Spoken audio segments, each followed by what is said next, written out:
हत्ती आणि गाढव बोधकथा. अनेक वर्षांपूर्वीची गोष्ट आहे. एकदा हत्ती आणि गाढव जंगलातील हिरव्यागार शेतात फिरत गवत खात होते.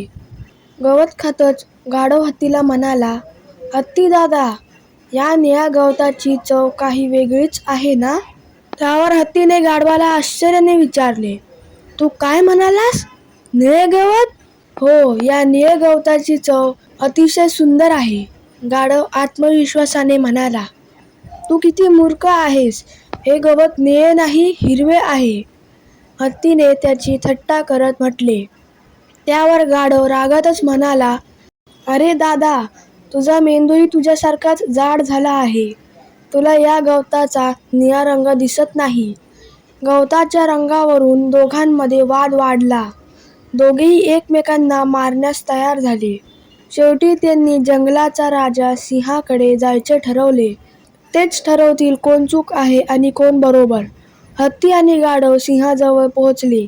सिंहाला पाहून गाढव मोठ्याने म्हणाला, "महाराज, कृपया या मूर्खाला सांगा की गवताचा रंग हिरवा नाही तर निळा आहे." त्यावर सिंह म्हणाला, "हो, अगदी बरोबर. गवताचा रंग निळा आहे." गाढवाने हसून हत्तीकडे बोट दाखवले आणि म्हणाला, "महाराज, या मूर्खाला शिक्षा करा, जेणेकरून भविष्यात तो पुन्हा अशी चूक करणार नाही." सिंहाने हत्तीला 1 महिना तुरुंगवासाची शिक्षा सुनावली. गाढव आनंदाने उड्या मारत निघून गेला. हत्तीने आश्चर्यचकित होऊन सिंहाला विचारले, "महाराज, मला माफ करा, पण गवताचा रंग हिरवा असल्याचे सांगून मी काहीच चूक केली नाही. मग मला शिक्षा का?" त्यावर सिंह म्हणाला, "तुम्हाला त्याबद्दल शिक्षा होतच नाही आहे.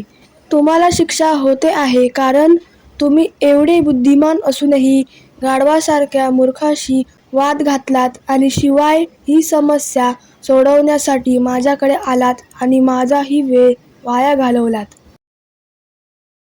तात्पर्य: कधीही निरुपयोगी वादात पडून आपण आपला वेळ वाया घालवू नये.